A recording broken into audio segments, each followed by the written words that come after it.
आइए देखते हैं भारतीय संविधान की उद्देशिका अथवा प्रस्तावना के बारे में।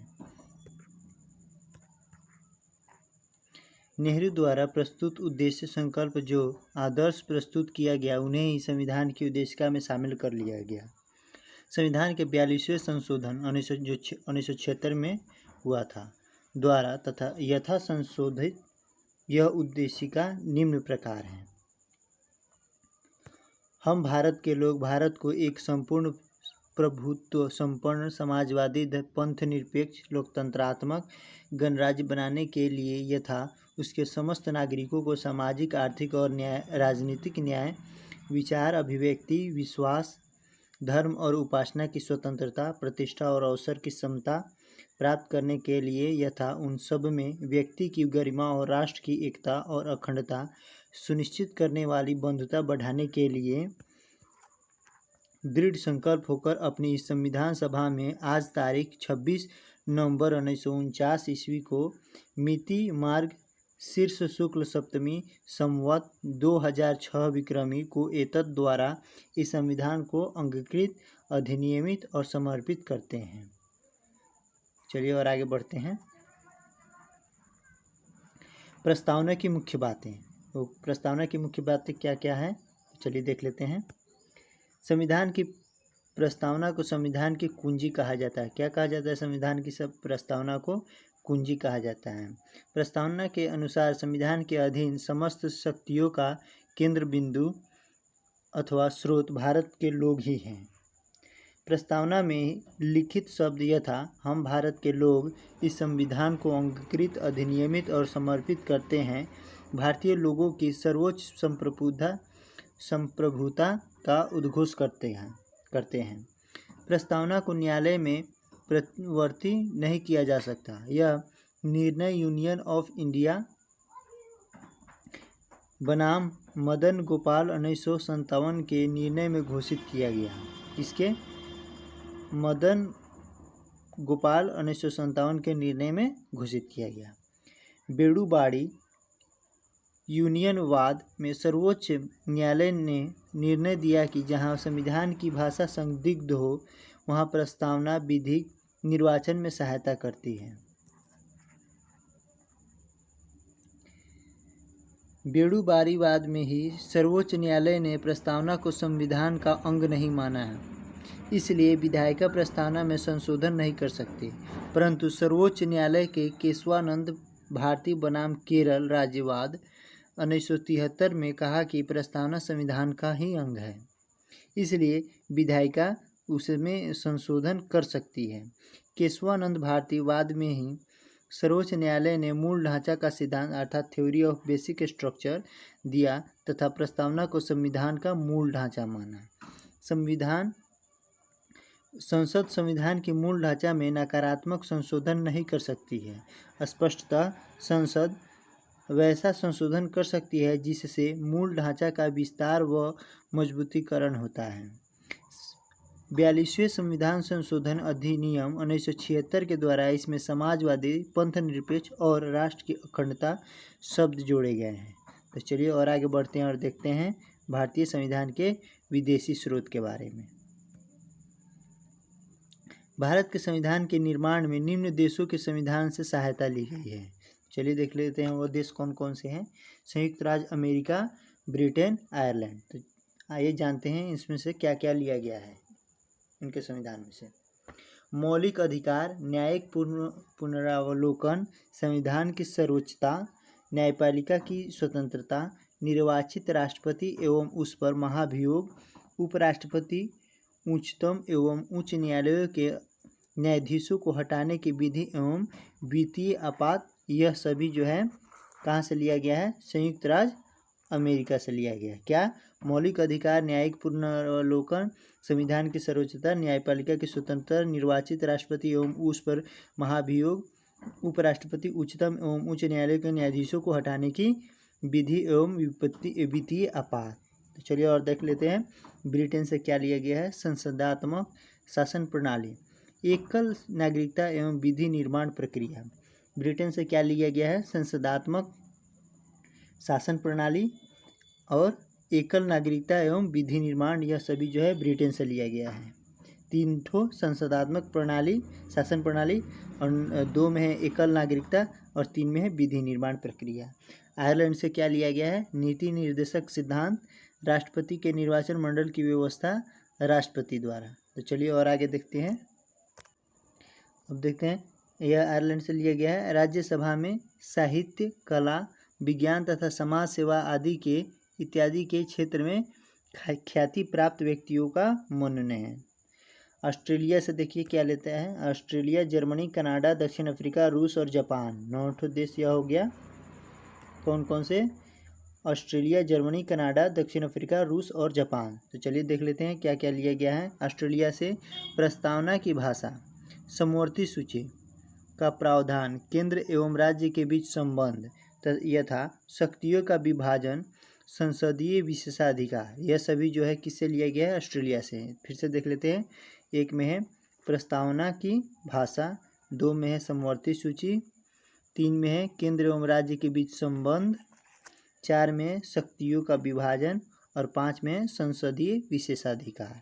5 यहाँ से लिया गया है। जर्मनी में देख लेते हैं क्या लिया गया है। जर्मनी से आपातकाल के प्रवर्तन के दौरान राष्ट्रपति को मौलिक अधिकार संबंधित शक्तियाँ जो हैं यह जर्मनी से लिया गया है। ठीक है, आपातकाल के दौरान जो शक्तियाँ प्राप्त होती है राष्ट्रपति को, वो मौलिक अधिकार के संबंध में जो वह जर्मनी से लिया गया है। कनाडा, संघात्मक विशेषताएं, अवशिष्ट शक्तियों केंद्र के पास, राज्यपाल की नियुक्तियाँ, विषय प्रक्रिया, संघ एवं राज्य के बीच शक्ति विभाजन, यह किससे लिया गया है? कनाडा से। ठीक है, अब चलिए आगे बढ़ते हैं और देखते हैं दक्षिण अफ्रीका से क्या लिया गया है, जो नंबर 7 में है। संविधान संशोधन की प्रक्रिया का प्रावधान जो है यह दक्षिण अफ्रीका से लिया गया है। संविधान में जो भी संशोधन होता है यह प्रक्रिया कहाँ से लिया गया है? दक्षिण अफ्रीका से। और रूस से क्या लिया गया है? मौलिक कर्तव्यों का प्रावधान, मौलिक कर्तव्यों का प्रावधान जो है कहाँ से लिया गया है? रूस से। और जापान से लिया गया है क्या? विधि द्वारा स्थापित प्रक्रिया। विधि द्वारा स्थापित प्रक्रिया कहाँ से लिया गया है? जापान से। तो चलिए और आगे बढ़ते हैं और देखते हैं। भारतीय संविधान के अनेक देशी और विदेशी स्रोत है, लेकिन भारतीय संविधान पर सबसे अधिक प्रभाव भारतीय शासन अधिनियम 1935 का है। किसका है? 1935 का। भारतीय संविधान के अनुच्छेद 395 अनुच्छेदों में से लगभग 250 अनुच्छेद ऐसे हैं जो 1935 के अधिनियम से या तो शब्दांश ले लिए गए हैं या फिर उनमें बहुत थोड़ा परिवर्तन के साथ लिया गया है। क्या? बहुत थोड़ा ही परिवर्तन करके उसको ले लिया गया है। कितने से? 395 अनुच्छेदों में से लगभग जो है 250, 250 अनुच्छेद ऐसे ही ले लिए गए हैं, उसमें थोड़ा बहुत चेंजिंग करके। ठीक है, तो चलिए अब देखते हैं भारतीय संविधान की अनुसूची के बारे में। आइए जानते हैं भारतीय संविधान के अनुसूची के बारे में। प्रथम अनुसूची, प्रथम अनुसूची में देखते हैं क्या है। इसमें इसमें भारतीय संघ के घटक राज्यों 29 राज्य एवं संघ शासित क्षेत्रों का उल्लेख है। अब ये 29 राज्य नहीं हो गया है, अब 28 राज्य हो गया है और 8 जो है केंद्र शासित प्रदेश हो गया है। ठीक है, अब देख लेते हैं। संविधान के 69वें संशोधन के द्वारा दिल्ली को राष्ट्रीय राजधानी क्षेत्र का दर्जा दिया गया है। कब? संविधान के 69वें संशोधन के द्वारा। द्वितीय अनुसूची, प्रथम अनुसूची में जो है 28 अब राज्य हो गया है और 8 जो है केंद्र शासित प्रदेश हो गए हैं। नोट में संविधान को 69वें संशोधन के द्वारा जो है दिल्ली को राष्ट्रीय राजधानी का क्षेत्र की दर्जा जो है प्रदान किया गया है। अब चलिए देखते हैं द्वितीय अनुसूची में।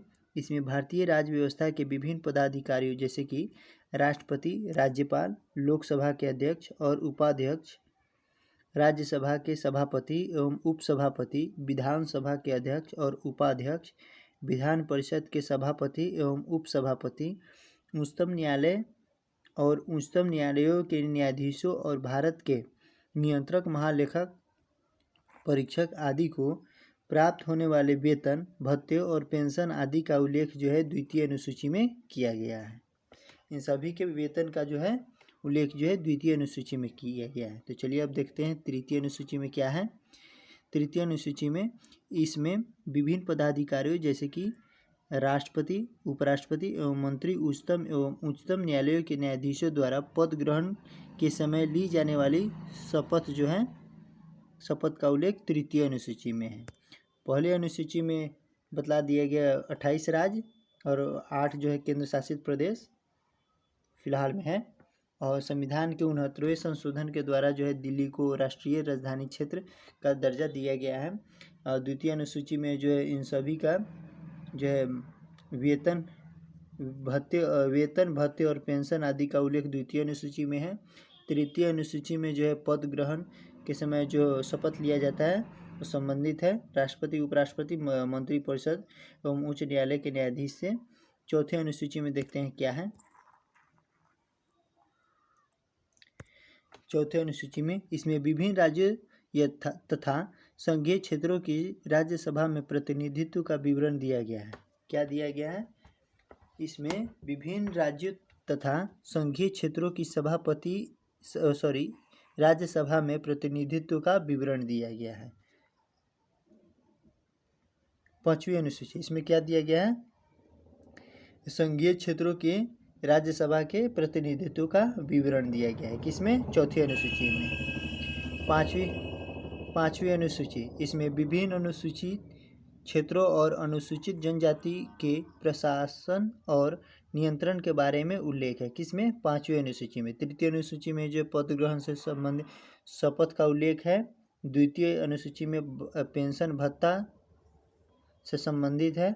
और प्रथम में है 28 राज्य और 8 केंद्र शासित प्रदेश है। और 69वें संशोधन में जो है दिल्ली को राजधानी का दर्जा दिया गया है। चौथे अनुसूची में जो है राज्यसभा में प्रतिनिधित्व का विवरण दिया गया है। और पांचवें अनुसूची में जो है अनुसूचित जनजाति के प्रशासन और नियंत्रण के बारे में उल्लेख है। छठे अनुसूची में ये देख लेते हैं क्या है। इसमें असम, मेघालय, त्रिपुरा और मिजोरम राज्य के जनजाति क्षेत्रों के प्रशासन के बारे में प्रावधान है। कितने? 1 में असम, 2 मेघालय, 3 में त्रिपुरा, 4 में मिजोरम। 4 ठो है असम, मेघालय, त्रिपुरा और मिजोरम राज्य के जनजाति क्षेत्रों के प्रशासन के बारे में इसमें प्रावधान दिया गया है। 7वीं अनुसूची में देख लेते हैं। 7वीं अनुसूची में इसमें केंद्र एवं राज्यों के बीच शक्तियों के बंटवारे के बारे में दिया गया है। क्या है? 7वीं अनुसूची केंद्र एवं राज्य के बीच के शक्तियों के बारे में बंटवारे के बारे में दिया गया है। इसके अंतर्गत 3 अनुसूचियां हैं, संघ सूची, राज्य सूची और समवर्ती सूची। ठीक है, समवर्ती सूची। आइए देखते हैं समवर्ती सूची के बारे में। समवर्ती सूची जो है कहाँ से लिया गया है? ऑस्ट्रेलिया से लिया गया है। तो चलिए देखते हैं।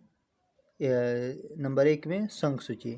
इस सूची में दिए गए विषय पर केंद्र सरकार कानून बना सकती है। कौन बना सकती है? केंद्र सरकार। किसमें? संघ सूची में। संविधान के लागू होने के समय इसमें 97 विषय थे। वर्तमान में इसमें 100 हो गए। कितने बढ़ गए हैं? 3 जो है बढ़ गए हैं। इसमें जो है क्या है? केंद्र सरकार कानून बना सकती है। किसमें? संघ सूची में। राज्य सूची। इस सूची में दिए गए विषय पर राज्य सरकार कानून बना सकती है। संघ में जो है केंद्र कानून बना सकती है और राज्य में जो है राज्य सरकार कानून बना सकती है। ठीक है, बनाती है। राष्ट्रीय हित से संबंधित होने पर केंद्र सरकार भी कानून बना सकती है। इसमें केंद्र सरकार और राज्य सरकार दोनों बना सकती है जो राष्ट्र हित में हो। ठीक है। संविधान के लागू होने के समय इसके अंतर्गत 66 विषय थे। कितने थे? 66। और वर्तमान में जो है 61 विषय हैं। इसमें जो है 97 विषय थे संघ सूची में और इसमें 100 अभी है फिलहाल में। कितने बढ़ गए हैं? 3। और इसमें जो है 5 घट गए हैं। वर्तमान में 61 विषय हैं। चलिए और आगे बढ़ते हैं। समवर्ती सूची के बारे में जानते हैं। समवर्ती सूची, इसके अंतर्गत दिए गए विषय पर केंद्र एवं राज्य दोनों सरकारें कानून बना सकती है, परंतु कानून के विषय समान होने पर केंद्र सरकार द्वारा बनाया गया कानून ही मान्य होता है। राज्य सरकार द्वारा बनाया गया कानून केंद्र सरकार के कानून बनाने के साथ ही जो है समाप्त हो जाता है। संविधान के लागू होने के समय समवर्ती सूची में 47 विषय थे। वर्तमान में यहाँ 52 विषय हो गए हैं।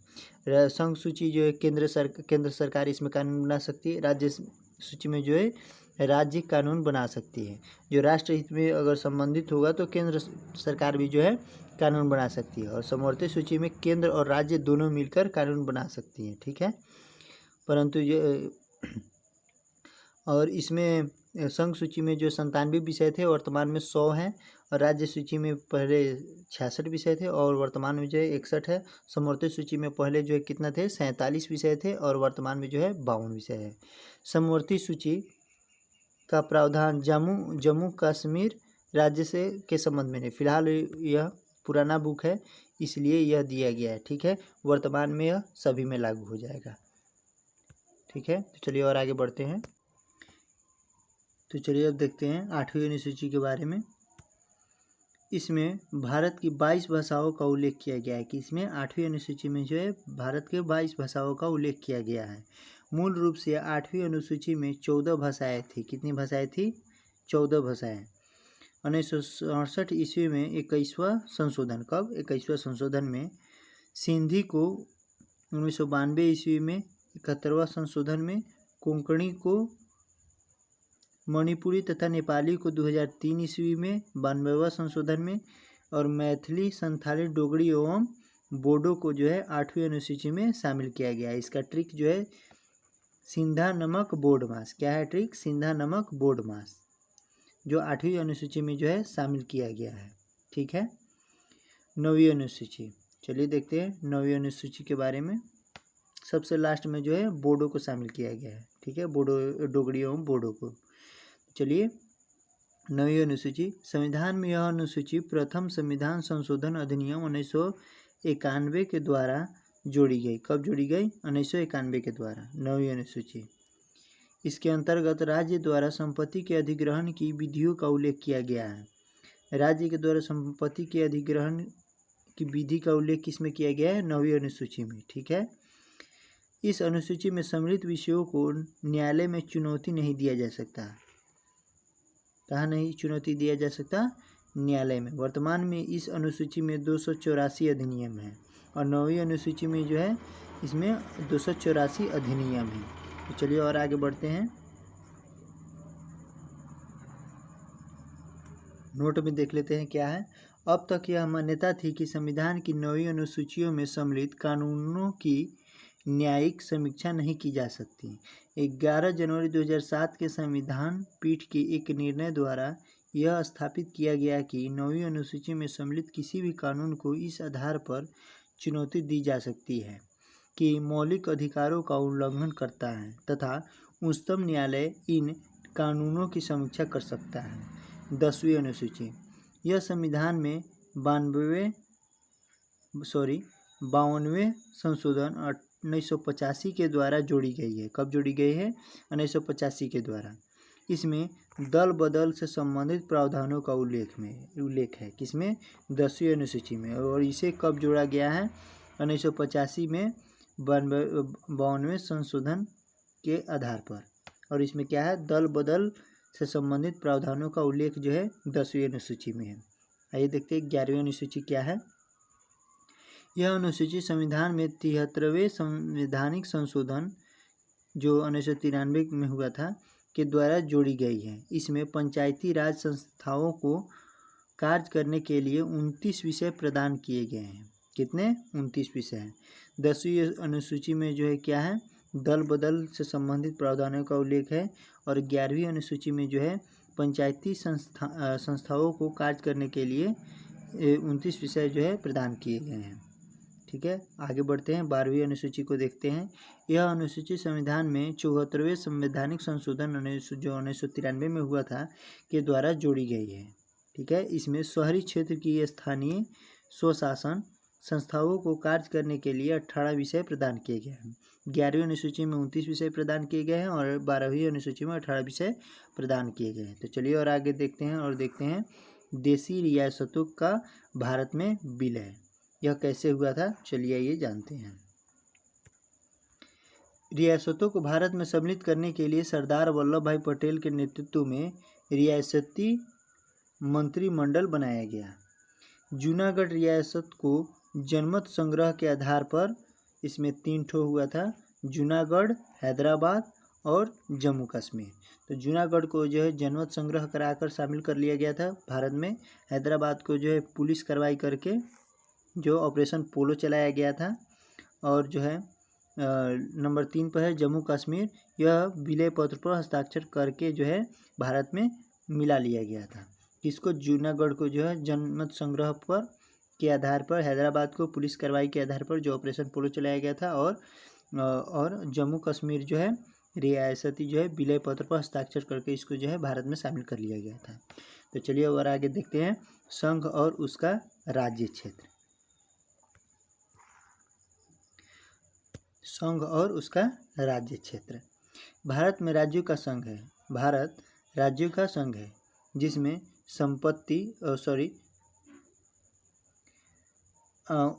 वर्तमान में जो है 28 राज्य हैं और 8 केंद्र शासित प्रदेश है। अनुच्छेद 1 में देखते हैं, भारत अर्थात इंडिया राज्यों का संघ है। क्या है? यूनियन है। ठीक है। राज्य और उनके राज्य क्षेत्र वे होंगे जो पहली अनुसूची में विनिर्दिष्ट हैं। भारत के राज्य क्षेत्र में अर्जित किए गए अन्य राज्य क्षेत्र समाविष्ट होंगे। अनुच्छेद 2 में जो है, अनुच्छेद में 1 में जो है राज्य क्षेत्र जो अर्जित किया गया है वह समाविष्ट होंगे। ठीक है। नंबर 2 में दूसरे अनुच्छेद में जो है भारत की संसद को विधि द्वारा ऐसे निबंधनों और शर्तों पर जो वह ठीक समझे संघ में नए राज्यों का प्रवेश या उनकी स्थापना की शक्ति जो है प्रदान करता है। इसमें शामिल करने का जो है किसी अन्य राज्य को शामिल करने या देश को शामिल करने का प्रावधान दिया गया अनुच्छेद 2 में। नंबर 3 में जो है नए राज्यों का निर्माण और वर्तमान राज्यों के क्षेत्रों, सीमाओं या नामों में जो है परिवर्तन करने का अधिकार किस में दिया गया है? अनुच्छेद 3 में दिया गया है। तो चलिए और आगे बढ़ते हैं। राज्यों का पुनर्गठन। ठीक है। अब देख लेते हैं, भाषा के आधार पर राज्यों का पुनर्गठन उचित है या नहीं, इसकी जांच के लिए संविधान सभा के अध्यक्ष राजेंद्र प्रसाद ने इलाहाबाद उच्च न्यायालय के अवकाश प्राप्त न्यायाधीश एस.के. धर की अध्यक्षता में एक 4 सदस्यीय आयोग की नियुक्ति की गई। इस आयोग ने भाषा के आधार पर राज्यों के पुनर्गठन का विरोध किया और प्रशासनिक सुविधा के आधार पर राज्यों के पुनर्गठन का समर्थन किया। धर आयोग के निर्णयों की परीक्षा करने के लिए कांग्रेस कार्य समिति ने अपने जयपुर अधिवेशन में जवाहरलाल नेहरू, वल्लभ भाई पटेल और पटाभी सीतारमैया की एक समिति का गठन किया गया। इस समिति ने भाषाई आधार पर राज्यों के पुनर्गठन की मांग को खारिज किया। ठीक है। नेहरू, पटेल एवं सीतारमैया, जिसे JBP समिति भी कहा जाता है, अर्थात नेहरू, पटेल और सीतारमैया। समिति की रिपोर्ट के बाद मद्रास राज्य के तेलुगु भाषाइयों ने पोटी श्री रामुलु के नेतृत्व में आंदोलन प्रारंभ हुआ। 58 दिनों के आमरण अनशन के बाद 15 दिसंबर 1952 ईस्वी को रामुलु की मृत्यु हो गई। रामुलु की मृत्यु के बाद जो है प्रधानमंत्री नेहरू ने तेलुगु भाषियों के लिए एक पृथक आंध्र प्रदेश के गठन की घोषणा कर दी गई। 1 अक्टूबर 1953 ईस्वी को आंध्र प्रदेश राज्य का गठन जो भाषा के आधार पर हुआ, और यह पहला राज्य गठित हुआ जो भाषा के आधार पर हुआ, और इसकी जो है 1 अक्टूबर 1953 ईस्वी को। ठीक है।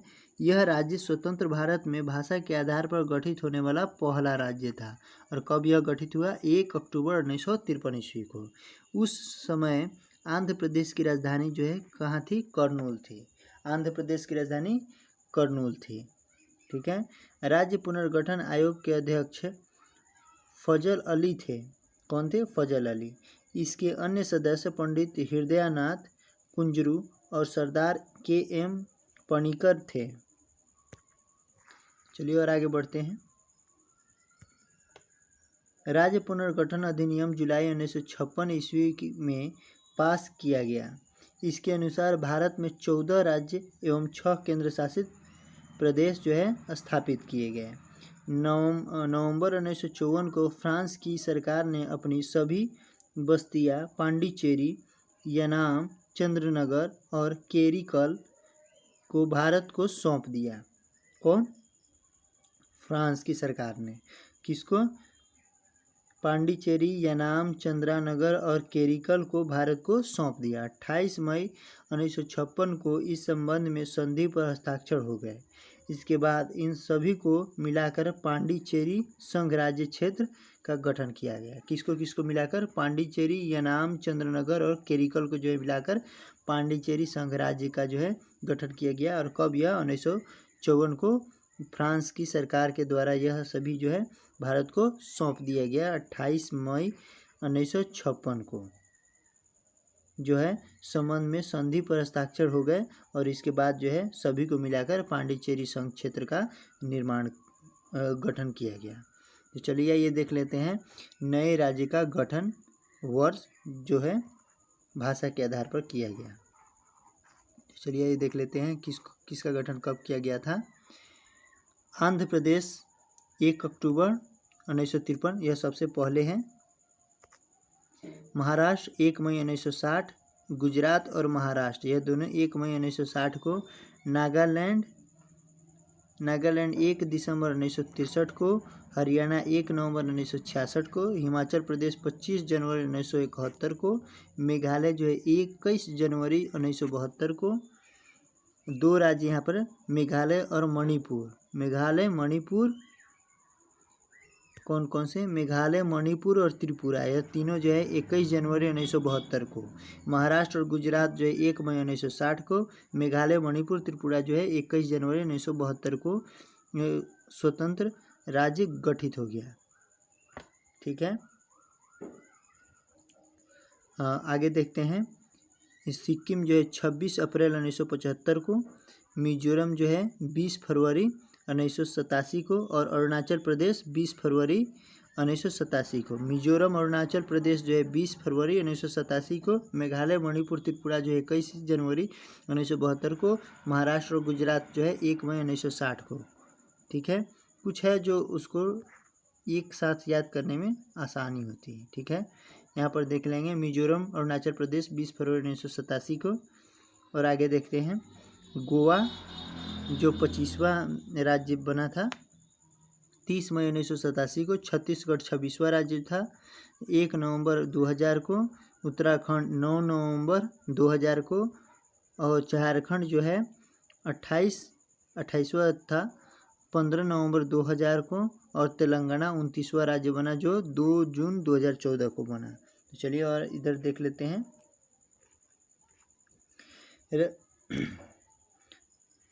राज्य पुनर्गठन अधिनियम 1956 ईस्वी में पास किया गया। इसके अनुसार भारत में 14 राज्य एवं कितने 6 केंद्र शासित प्रदेश स्थापित हो गए थे। यहाँ तक तो हो ही गया था। चलिए यहाँ से देख लेते हैं। भारत सरकार ने 28 दिसंबर 1961 ईस्वी को गोवा, दमन व दीव की मुक्ति के लिए पुर्तगालियों के विरुद्ध कार्रवाई की और उन पर पूर्ण अधिकार कर लिया।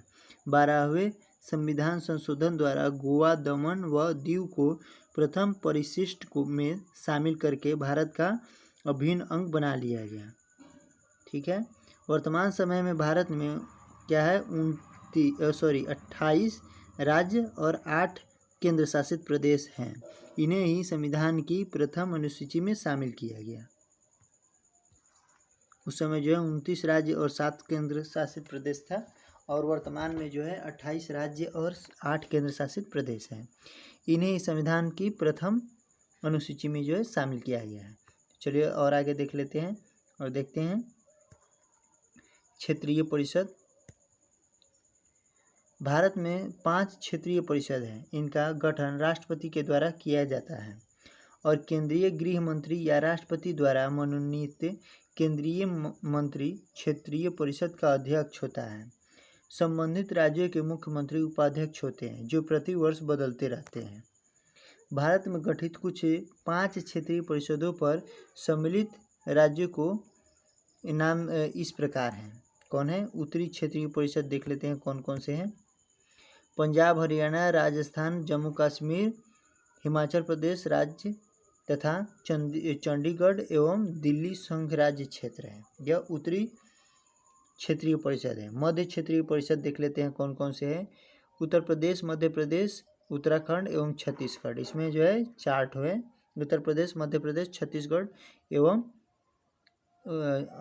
छत्तीसगढ़। पूर्वी क्षेत्रीय परिषद बिहार, पश्चिम बंगाल, उड़ीसा, झारखंड, असम, सिक्किम, मणिपुर, त्रिपुरा, मेघालय, नागालैंड, अरुणाचल प्रदेश तथा मिजोरम है। पश्चिमी क्षेत्रीय परिषद कौन कौन से देख लेते हैं। गुजरात, महाराष्ट्र, गोवा, दमन, दीव एवं दादर नागर हवेली संघ राज्य क्षेत्र हैं।